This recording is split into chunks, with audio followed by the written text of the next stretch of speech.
Inamin ni Coach Tim Cone na nagulat sila sa ipinakita ng Hong Kong bago nila tuluyang agawin ng manibela ng bakbakan at makuha ang panalo. Si Coach Wing at Duncan Reid nagsalita na rin tungkol sa naging pagkatalo nila sa Gilas, Pilipinas. At si Coach Tim Cone may inamin din sa estado ni Justin Brownlee. Sinagot din niya ang issue kung bakit niya ibinabad ng gusto si Justin. Tutukan po natin ang lahat ng yan, pero bago yan, hihingi po tayo ng isang subscription sa lahat ng dumadaan sa ating munting channel kung nagugustuhan nyo ang ating palabas.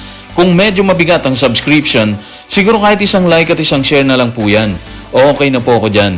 Maraming salamat. Naitala ng Gilas Pilipinas ang unang panalo sa unang window ng FIBA Asia Cup qualifiers laban sa Hong Kong sa score na 94-64. Subalit hindi maikakailang ginising sila ng Hong Kong bago nila tuluyang kuhanin ng manibela para sa isang panalo.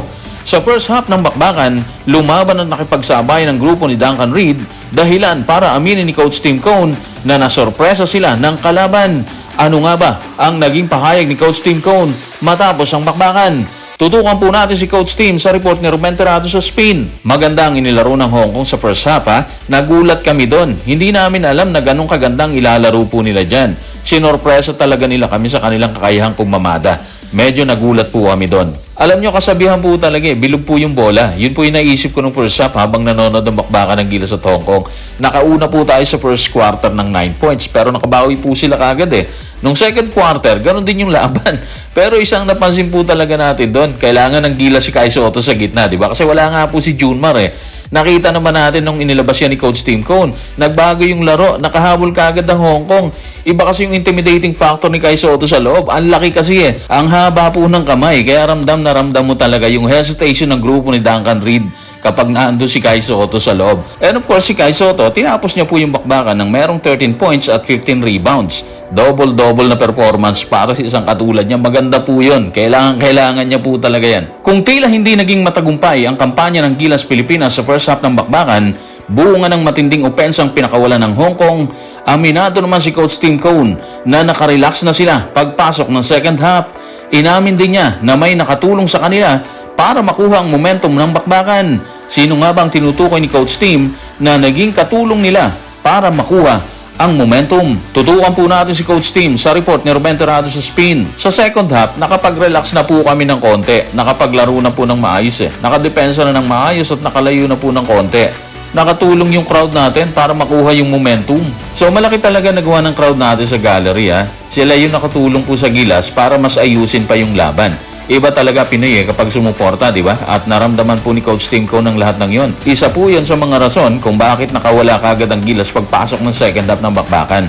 Doon sa depensa, naging mahigpit na po sila doon kumpara sa first half. Medyo hindi na sa challenge ng maayos ang bira ng Hong Kong sa tres sa first half, di ba? Pero pagpasok po ng second half, nalimitahan na po sila doon. Naging maayos na po lahat para sa kanila. Kung inamin ni Coach Tim Cone na nagulat sila sa pinakita ng Hong Kong sa first half ng bakbakan, hindi rin kinaila ni Coach Wing na masaya sila sa ipinakita ng kanyang players sa mga oras na yon.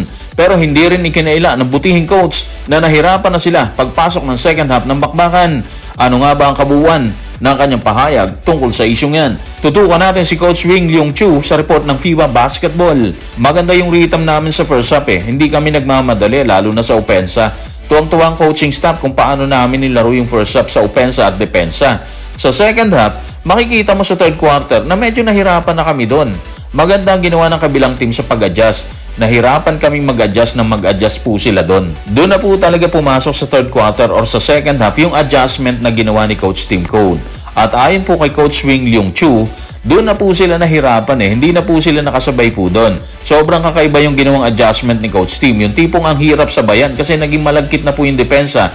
Natsa-challenge na ng maayos yung tira sa labas ng Hong Kong. Masikip na rin sa loob. Kaya ang resulta, madaling nakalayo ang Gilas Pilipinas. And nung makalayo na po sila, hindi na nila binitiwan yon kahit minsan humahabol ang Hong Kong.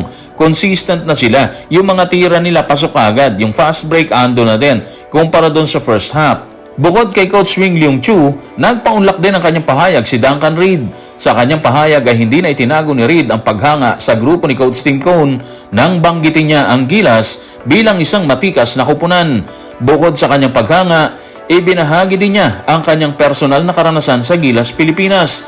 Ano nga ba ang naging pahayag ni Duncan Reid matapos makabakbakan ang Gilas Pilipinas. Tutukan po natin si Duncan Reid sa report ng FIBA.Basketball.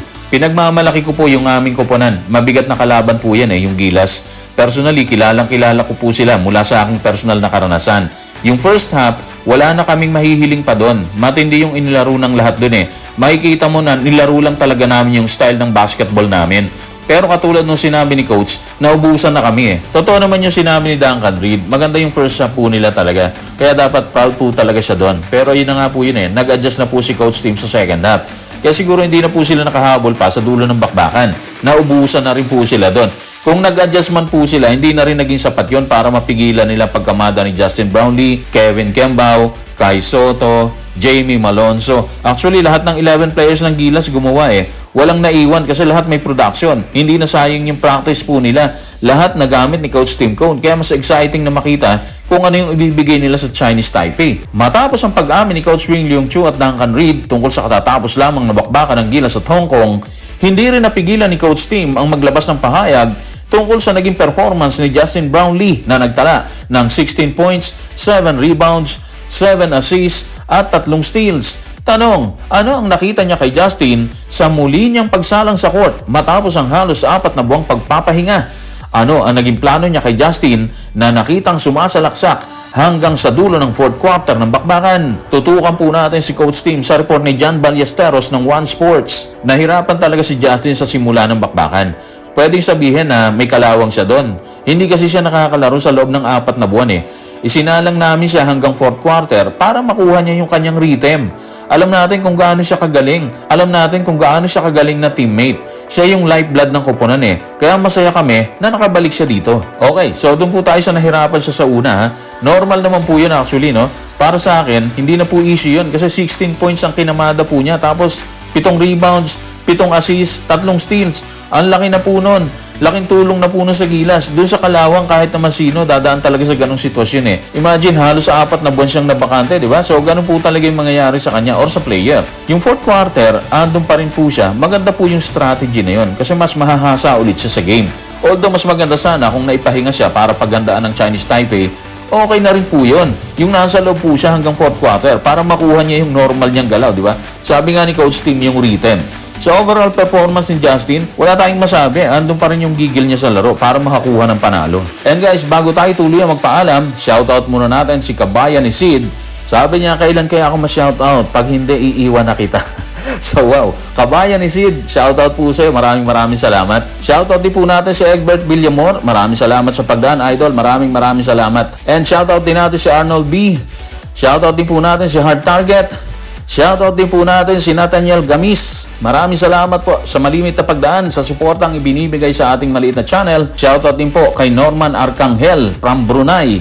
Shoutout din po kay Katz. Shoutout din po natin si Garbal Dinar. Sabi niya, shoutout naman dyan. Shoutout din po kay Silverio Calma sa mga kamag-anak niya sa Batanes, Mindanao, Agana, and Calma family. Salamat. Maraming salamat. Si William Buesing, shoutout din po natin. Hello. Si Coco Borsilio, hello. Shoutout po sa iyo mula sa Santa Maria, Bulacan. Shoutout po natin si Marcelino Andaya. Sabi niya, abangan ko po yung susunod. Salamat, Idol. Sir, maraming salamat. Shoutout din po natin si Sir Nicanor Flores. Actually, si Kagawad Nick Flores. Sabi niya, Idol, solid follower mo po ako at ang kasama ko dito sa Barangay Palasan, Valenzuela City.